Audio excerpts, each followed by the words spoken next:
Hello po mga kababayan, kamusta po kayong lahat? And once again, welcome back to another episode of Simply Talk is Blood. Ang pag-uusapan natin mga kababayan, bago magsona ang Pangulo, bibilisan natin ito. Kasi may mga grupo po na mukhang, alam nyo na, magproprotesta, nagbibigay ng mga negatibo sa gagawing sona ng Pangulo, no? At mukhang meron din naman pong sinabi dito na ang ready na po ang ating kasundaluhan, mga kapulisan, at yung sinasabi po ng ating mga mambabatas. Okay, so bago po tayo magpatuloy, tayo po ay magbibigay pugay at pasalamat sa lahat ng ating channel members, followers, subscribers, nagla-like at nagsishare ng ating videos, sa mga nagbi-video replay, sa mga nagsishare ng kanilang blessings, sa mga katuwang natin dyan sa comment section, sa ating video premiere, at sa ating live stream. At kung nagtataka kayo, ano po ito? Ito po ay cooling towel ng Disney. Yan. Binili ko po ito sa Disney. Pero years ago. Pero nagamit ko po nung nagpunta kami ito lang. Nung Independence Day dito. Ito po babasain ninyo. Babasain yan. No? Tapos, pwede nyong ipandong. Ganyan. Ipandong. O di kaya, ibalot nyo dito. Kasi, init eh. Yung magagamit to tuwing summer. Yan. Ganyan. Init nyo. Pero pag during winter, pwede nyong gawing balabal. Balabal, ganyan. Di ba? O yan. Suot na natin. Actually, nawala to sa Disney kasi nanood kami ng fireworks doon sa sa may castle.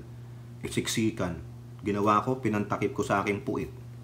Biglang nung hinahanap ko, sabi ko sa misis ko, ay nawala yung towel ko. Nung natapos po, ang maganda dito, nung natapos po yung fireworks, almost 13 minutes, di nag-disperse na. Naglayasan na yung mga tao, naglakad na ulit. Nung lumiwanag na, nakita ko, nandun lang. Siguro, mga ilan lang ang, mga 5 feet ang layo.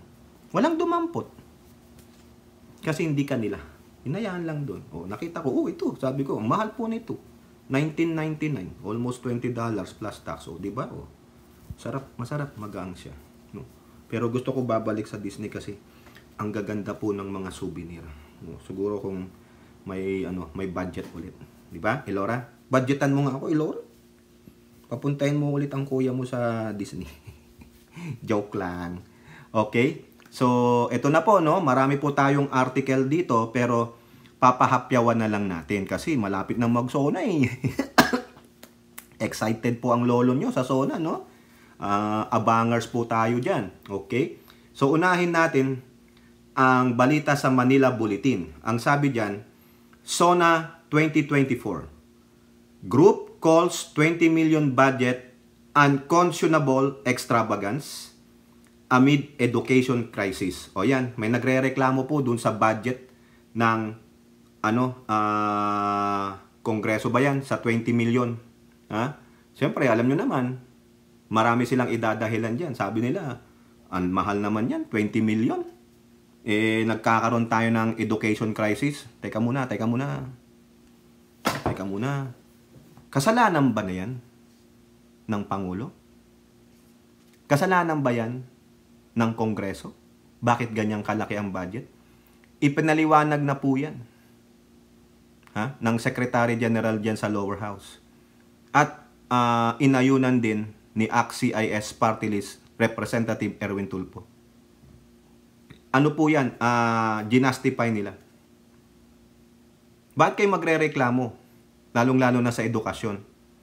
Di ba ang Education Department ang pinamalaking budget sa lahat ng department tuwing may sa General Appropriation Act? Bilyong piso. Di ba? Ito chunk of change lang nyo eh. Di ba? Bakit kayo nagre-reklamo? Doon kayo magreklamo sa DepEd. Di ba? Ngayon, kung nakita nyo may corruption dito, doon kayo magreklamo. Punta kayo ng ombudsman o sandigang bayan. Di ba?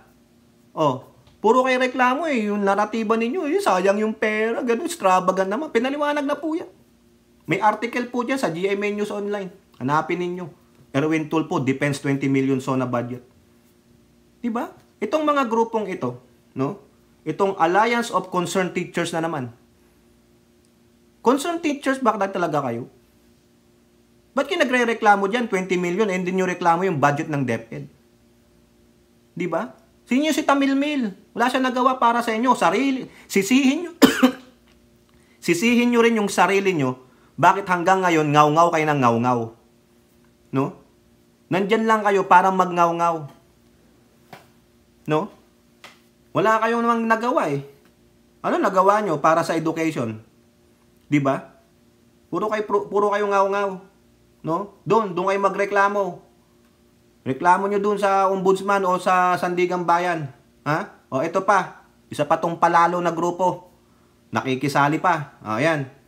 Manibela announces transport strike amid SONA. O ayan. Yang mga animal na ito. Ha? Sabi ni Mar Balbuena, mag-ano daw sila. I-strike sila. Ang Quezon City nag-announce ng walang pasok. At ang sabi ng Quezon City government, we will not huhuli-hulihin yung mga magrarally dyan. No? Yung mga magsusunog ng EPG. Biruin nyo ha. Gagawa ng EPG. Ginastusan nila. Tapos susunugin.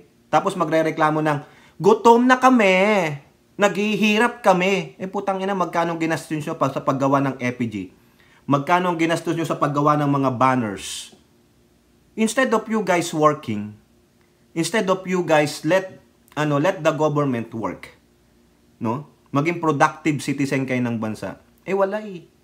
Kaya nga sabi ko, 'di ba? You have a lot of time in your hands to do that. Yan ba ang trabaho nyo? Mga professional welgatista kayo?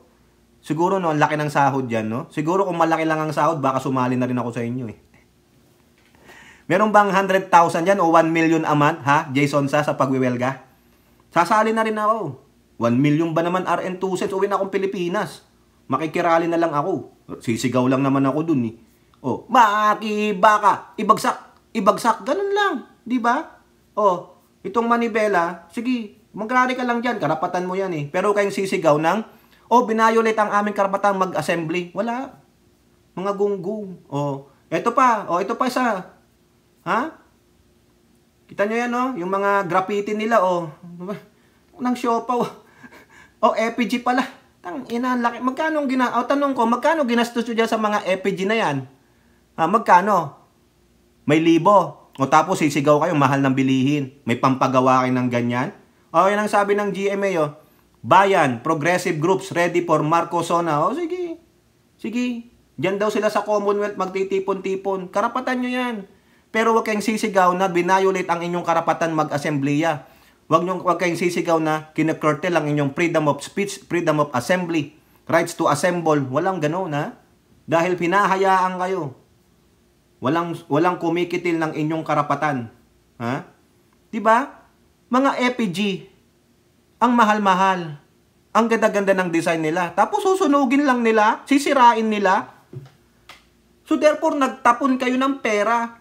Gamitin natin yung sinasabi ng mga ACTS, concerned teachers daw sila. Ang daming naghihirap. Yung sabi ni Attorney Gaga, Mr. President, nagugutom na kami. Naghihirap na kami. Diba? Tapos panununog lang kayo ng ginawa ninyo, pinaghirapan nyo, pinagkagastusan nyo, susunugin nyo, para kayo nagsunog ng pera. Ganun pala, ang yaman nyo naman pala. Huwag kayong sisigaw ng kahirapan at kagutuman. Dahil kayo, nanununog kayo ng pera. Baliwala sa inyo ang pera dahil you have a lot of those. Diba? Tapos sasabihin, ang mahal ng bilihin. Kailan bababa ang presyo ng bilihin? Ha? Nakagawa nga kayo ng EPG. Yung si Mamang Your Honor na kalbo, nakagawa nga siya nun, no? May Manila Papers pa siya. Magkano ang Manila Paper? Mahal-mahal na, Nakagawa ka pa ng ganyan, mga animal. Tapos sisigaw kayo, Mr. President, gutom na kami. Mr. President, naghihirap na kami. Kita mo yung mga kay Mamang Kalbo? Naka-iPhone, nakamamahaling mga cellphone. Gutom ba sila? May mga ganun pa nga sila, yung tripod. Mahal-mahal niyan. Ako nga walang ganyan, Ilora. Ang sa akin lang, iPad na sira-sira pa, RN2 cents. Lumang iPad. Tingnan nyo, basag-basag nga yung side dito, kung makikita nyo lang talaga. Yan ang gamit ko. Tapos sila re-reklamo, mga spoiled brat. Di ba? Entitled, gago lang, mga sinungaling. O, ito naman. Balik tayo sa Manila Bulletin. Anong sabi dito? Meron pong inaasam ang mga ating mga senior citizen, mga elderly. Anong sabi? Elderly Solon believes Marcos will highlight expanded Centenarian Act in SONA. O, ano po yan? Sabi po dito ha, itong basahin natin kasi siyempre, respeto, paggalang sa ating mga seniors. Senior Citizens Party List Representative Rodolfo Ordanes believed that President Marcos will give mention to the enactment of Republic Act 11982 or the expanded Centenarian Act o yung centenarian, yung mga umaabot ng 100 in his State of the Nation address. The much celebrated law was enacted by President Marcos late February, months ahead of his SONA. Okay, ito po ang sabi dito. In a statement, Ordanes noted that the law will provide cash gifts to Filipinos who will reach the age of 80 to 95. This law is a simple act of recognizing the contribution of our senior citizens to our country, to nation building, especially when they're still young and active members of the labor force. The cash gifts that will be given to them starting at the age of 80 will be a big help in their buying, their maintenance, medicine, food, and other personal needs. O tama naman po yan. So ang sabi po dito, under the law that was actively pushed by the Senior Citizen Party, a sum of 10,000 pesos will be given to Filipinos when they reach 80, 85, 90, and 95. O yan. O tama naman pala ito. Okay? O, iha-highlight daw niya yung expanded. Napirmahan naman na pala. O, makakabenepisyo dito ang nanay ko.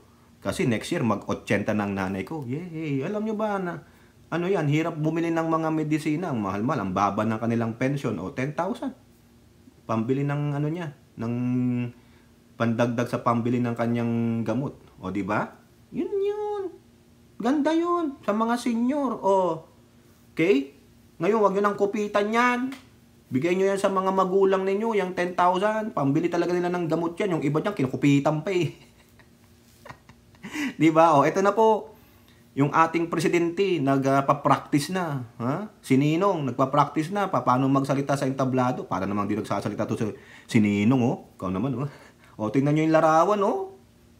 Kagwapito ba? Kaya inggit na inggit sila eh. Kasi hindi ganyan kagwapo si Digong.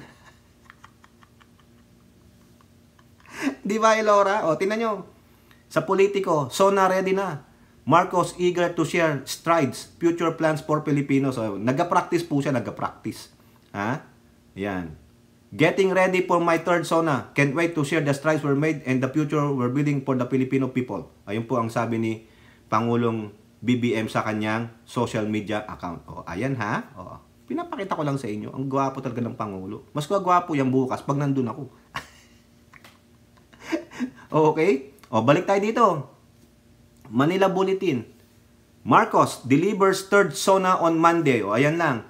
The public can expect President Marcos' third SONA on Monday to tackle his administration plans to uplift the people's lives, improve the economy, and address other issues the country faces. I-report ko kung talaga ba yung mga sinimulan natin ay tuloy-tuloy at maganda pa rin ang progress at kung gaano pakatagal bago matapos yung malalaking project na iyan.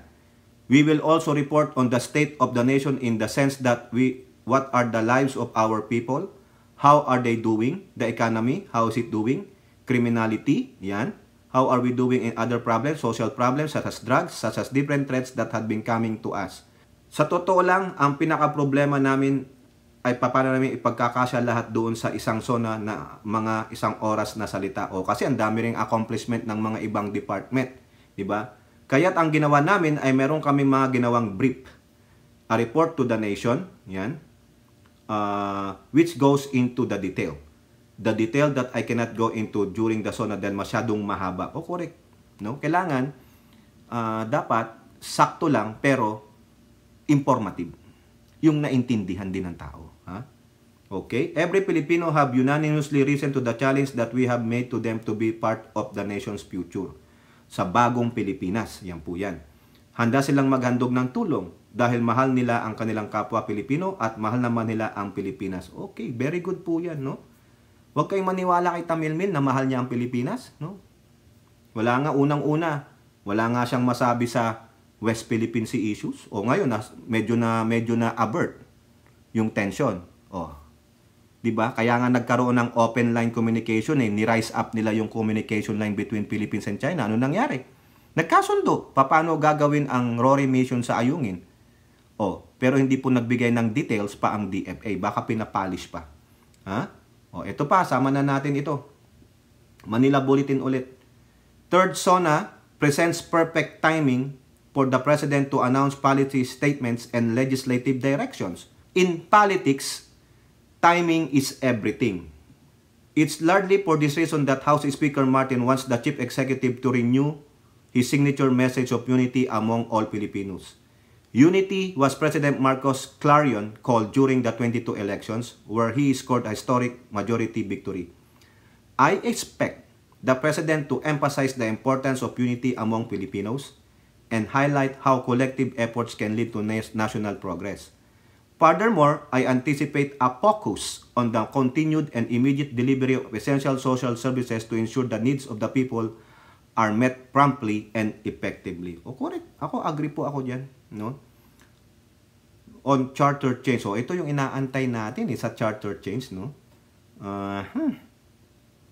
Pwede daw sabihin niya sa charter, yung SONA sa charter change, sabi ni Representative Barber. So, ito sabi niya, we are nearly halfway through PBBM's administration. The Philippines is strong, is stable and promising. Now is the best time for Chacha. Ayan. Kasi nga po, na dito sa lower house, tapos na sila sa RBH nila eh. Yung RBH 7. Ipinasa na po yan sa Senado. Kaso, wala na eh. Nagbago ng Senate President. Nawala na si Angara. Siya kasi ang subcommittee dyan. Hindi binigay kay Robin. Mukhang natenga na. Tingnan na lang natin. No? So, isa pa sa mga sinasabi, yung issue sa West Philippine Sea. Bakit papano? Baka maidagdag ng Pangulo yan, yung usapin ng Pilipinas at China na sa DFA, no? Yung Pogo, malaking issue ito. Nakakita po ako ng video na si Bam Aquino na sinasabi niya bakit ang ABS-CBN napasara. Yung Boracay na ipasara. Bakit daw yung Pogo hindi maipasara? Correction lang, Bam Aquino. Hindi po permanenteng isinara ang Boracay, inayos. Pero open na. Yung ABS-CBN, hindi rin nagsara eh. Hindi na wala sa sirkulasyon. Hanggang ngayon nag-ooperate pa sila. 'Di ba? Bakang sinasabi mo permanently. Siguro sa akin gusto kong ipasara ng Pogo eh. Pero ewan ko sa Pangulo kung ano decision niya. Kung ano po decision ng Pangulo, depende sa kanya yan. Pero inaasam po ng mga senador na sana mag-decide siya, no? Sabi nga ni Coco Pimentel, tataas ang kanyang approval rating pag sinabi niya na ipasara ang Pogo during his SONA speech. No? Naghihikayat sila. Peace talks sa mga insurgents sa National Democratic Front. Kung hindi traidor yung CPP, MPA, NDF, sige, let's go to the peace talks. But it should be in our country. Hindi na dun sa neutral. Hindi na dyan sa Netherlands, no? And it should be in the advantage of our government. Ayan, kasi yan ang hinihiling ni Castro, balik daw eh. Solo Parents Welfare Act, maganda po yan. No? Okay ako dyan, as long na makakatulong sa mga solo parents. Mahirap po ang solo parent. Lalo na kung ilan ang anak mo. Buti sana kung ang anak mo ay iisa lamang. Di ba? Iisa lang ang asikasuhin mo. Paano kung meron kang 3, 5, o higit pa sa 5? Wala na. Hindi mo na alam kung hilong talilong ka dyan. Di ba? Kaya dapat matulungan din ang mga solo parents. Okay? At mostly yung mga disadvantage. Okay? Ito pa. Manila Bulletin ulit. Advanced SONA testimonials. Romualdez, fellow House leaders pat Marcos back for his achievement. O kumbaga dito, hindi pa man nagsusona ang Pangulo, pumapalakpak na ang mga congressman. Yun lang yung pagkakaintindi ko dyan. Kasi they said, Pat, ang galing mo Brad. Ganon. Di ba? Ganyan lang yan. House leaders praise in particular the administration's success in establishing the Philippines as Southeast Asia's strongest economy. Pero dito hindi po naniniwala yung mga antay, no? Under President Marcos' leadership, our economy is thriving. We are seeing the highest growth rates in decades, which means more jobs and better opportunities for every Filipino. Sabi po ni Ninong Martin. O, bahala kayo. Pakialam ko kung sabihin yung kung ano man yun na ninong-ninong. Bahala kayo sa buhay nyo. Pakialam ninyo. Di ba, Ilora? O, ayan po, no? Sumisip-sip ba si Martin? Hindi, suportado nilang Pangulo eh. So, how can you impeach this president? The only thing you can put the president down, pasensya naman po Pangulo sa mga PSG, is barilin ninyo ang Pangulo. Yun lang magagawa ninyo na pwede siyang mawala sa pwesto. Pero right now, no? Mahigpit po ang seguridad ng Pangulo. Because of this biatch, yung sinabi niyang siya ang designated survivor. Yes, you are the designated survivor. But nobody appoints you. Ikaw lang nag-appoint yan. Wala sa konstitusyon yan. Ikaw naman talaga ang hahalili kung may nangyaring di maganda sa aming Pangulo. Tulad ng incapacitated. Hindi na magampanan ng kanyang function as president. Or, nategi ang presidente. Siya yun, automatic. Pero yung sabi mong ikaw ang designated survivor, you are crazy bitch. Diba? May sinabi pa nga yan sa May sinabi pa siya. Pero, ito, sama na natin. Sinsona naman ang pinag-uusapan natin dito, mga kababayan. Ito, sama na natin. Dito po sa impact leadership. Ano masasabi nyo dito? No, bago ko sabihin yung last article natin. May binanggit siya na ang hilig niya talagang manood ng Netflix. Na-addict sa Netflix. Biruin nyo, pinapasahod nyo ng libo-libo, pero nanonood lang pala ng Netflix. Ayan po, hindi ko masagot kasi hindi ako part ng House of Representatives. House of Cards. Nung tanungin siya, anong masasabi mo sa 20 million budget na dyan sa SONA? Yan ang sagot niya. Hindi ko masasagot. Pero may patutyada siya. Hindi ako parte ng House of Cards. You know the House of Cards is a TV series at Netflix starring Kevin Spacey. Yan po, yung House of Cards is political TV series. Ang sabi nga dyan ng Wikipedia, it's an amoral yung ugali ng mga politiko. Ibig sabihin ng amoral, wala kang moralidad. Greedy ka. Mapagsamantala ka. Lahat gagawin mo for your own self-interest. Makasarili ka. Yan po siya. Hindi daw siya parte ng House of Cards, ng House of Representatives.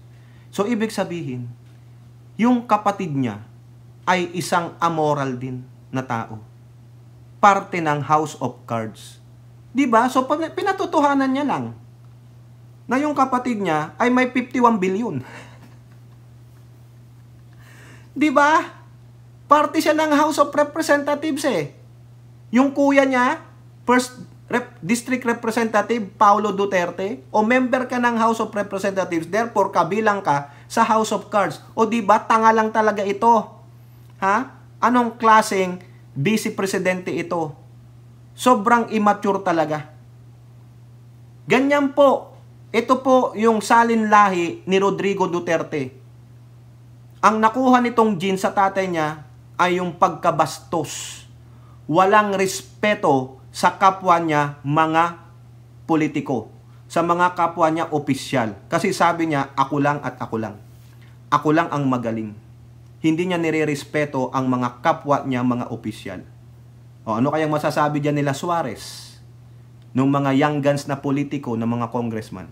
Biruin nyo Oy, kayo dyan, Suarez, Fernandez, Tulfo, the young guns. Si Dong, kalimutan ko yung taga Pampanga. Ano masasabi nyo dyan? Si majority leader ng House, si Dalipe. House of Cards daw pala kayo. Akala mo naman napakalinis niya. Akala naman niya, hindi nila alam yung tinutukoy niyang House of Cards. Gunggong ka ba? Diba? Sa palagay mo, mga tangayang mga yan, diba, hindi ka na nahiya sa sarili mo? Nantingin mo sa sarili mo, napakalinis mo? Yung opisina mong OBP, napakalinis? Yung dating DepEd Secretary ka, napakalinis mo? Wala kang bahid ng dumi? Diba? Nakakahiya naman mga kababayan. Ganun pala ang tingin niya sa mga kapwa niya, mga opisyal ng gobyerno. They are despicable. Ha? Sabi nga dito, House of Cards is set in Washington, D.C. and it is the story of this guy, an amoral politician. Ha?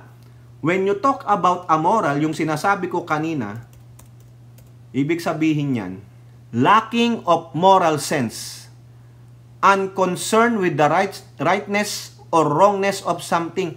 Wala silang pakialam, unprincipled, without standards, without morals, unethical, and so on and so forth. Yun ang mga synonyms ng amoral.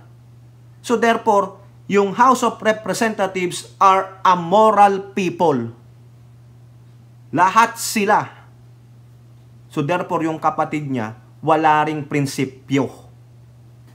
Unethical. Di ba?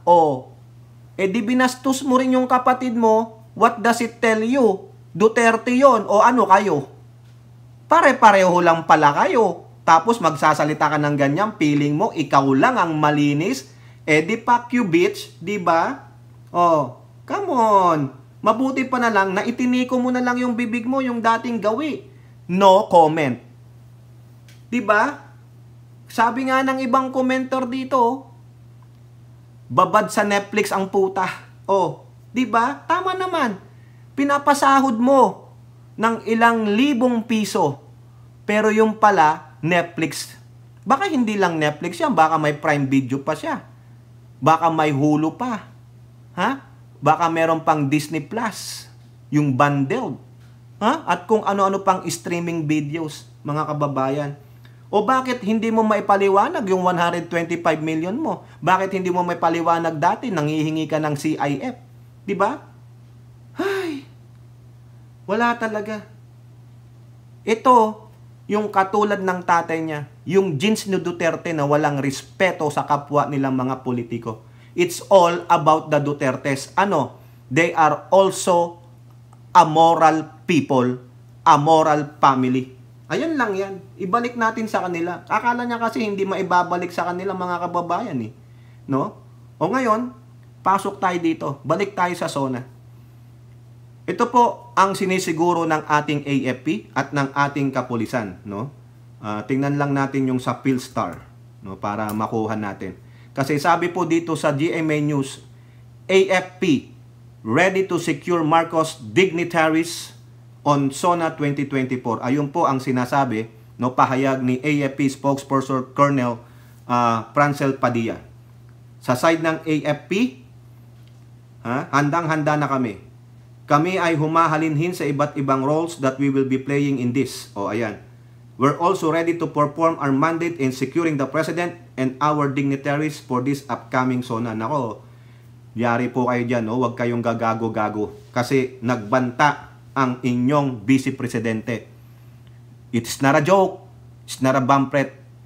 I am designating myself as designated survivor. May pagbabanta po yan. May pagbabanta, mga kababayan. Kaya, tama lang po itong AFP na siguraduhin ninyong safe ang ating Pangulo, the other head of the state, and the dignitaries. Kasi nakakahiya po pag mangyari ito Yung sinasabi ni Tamil Mil. Okay, saan ba dito? Ito pong kapulisan yan po, ito po sa headline ng PhilStar Global, isa sa mga PhilStar. PhilStar Global. PNP, all system go for SONA security. Ayan po ayan ang sinasabi nila. Sabi naman ito ng spokesperson ng PNP na si Colonel Jim Fajardo. Puro mga babaeng spokesperson Our prayer is for a peaceful and orderly SONA, and we have considered all possible scenarios in our security planning. The PNP is prepared for any situation that may arise. Saludo po mga kababayan sa ating mga kapulisan, the men and women in uniform, AFP and the PNP, sa kanilang mga PNP chief, sa kanilang AFP chief. Saludo po General Browner and General Marbil. So ito po mga kababayan, sa another ulat ng PhilStar Global, meron na pong 75 na batas na pinirmahan ng Pangulo since nung umupo siya July of 2022. Records from the House indicated that 75 enacted laws were broken down as follows. 30 bills of national significance, along with 45 bills and 4 vetoed proposed bills. The latest of which was the Philippine National Police Reform Bill. Ayan po yung binito ng Pangulo, pero they are reviewing it. Okay? So ang dami po, 75 laws, di ba? Data also showed that out of the 12,405 total number of bills, ang dami naman pala, and petitions filed since 19 Congress convened in mid-2022, a total of 5 measures have already been ratified by the Bicameral Conference Committee, or 4 national bills and 1 local proposed legislation. O, ayan po ha. Ngayon, meron din po dito, sama natin yung mga LEDAC priority bills. Yung pong LEDAC, ang ibig sabihin niyan, Legislative Executive Development Advisory Council. Marami pong pinopropose dito ng mga priority bills ang Pangulo. No? Sabi nga po ni Senate President Chis Escudero, 6 of those aasikasuhin nila. Ay, isama mo na dyan, maski na hindi siya LEDAC bill, isama mo na yung economic change, no? Yung economic provision. Yun lang naman ang hinihingi natin para lalong makapasok ang mga foreign investments. 'Di ba? Kailangan ng maraming trabaho para hindi na sumisigaw na naghihirap na kami. O, 'di ba, mga kababayan? O, yan lang po ang gusto nating sabi sa inyo prior to SONA, no, mamaya. 75 laws. Ewan ko, yung sama ng accent natin. 75 na batas ang napirmahan na ng Pangulo. Yung Tagalog na lang, red. Di ba? Nandiyan po yan sa Philstar Global. Okay? So kayo po, mga kababayan, ano pong masasabi nyo? May mga grupo na magta-transport strike, yung mga bayan muna at yung mga kasama nilang progressive group, no? Mag-i-strike, may mga EPG pa, baka sirain nila yan, sunugin nila, so nagsunog sila ng pera, nanira sila ng pera nila. Kaya wag kayong sisigaw na nagugutom kayo o ang taas ng bilihan Kasi nakagawa nga kayo niyan inubos nyo ang pera nyo dyan, ha? O naghihirap kayo. At ito po, yung preparation sa SONA, ang ating AFP at PMP, they are confident and ready to secure our President and the dignitaries. Okay? Wag lang si Tamil Mil. Si Tamil Mil, he will be on that Netflix po. Manonood lang yan ng Netflix, baka may inaabangang Korean drama. Parang ako po yan, no? Nagbi-binge watching ng K-drama o mga iba pang TV series sa Netflix, sa Amazon Prime.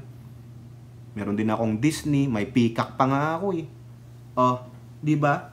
Meron pa nga ako yung isa pa, Paramount. Oh, dami. Kaya si Tamil Mil, ako naman di ako pinapasahod ng libo-libo. Si Tamil Mil, libo-libo para lang manood ng Netflix. Ano yung susunod niya? Madam Secretary? Si Tia Loney, di ba? Siya ang Madam Secretary or Madam President? Come on, fuck you, bitch. Okay? Comment down below and don't forget to like and share. Hope to see you on the next videos. Bye-bye. God bless.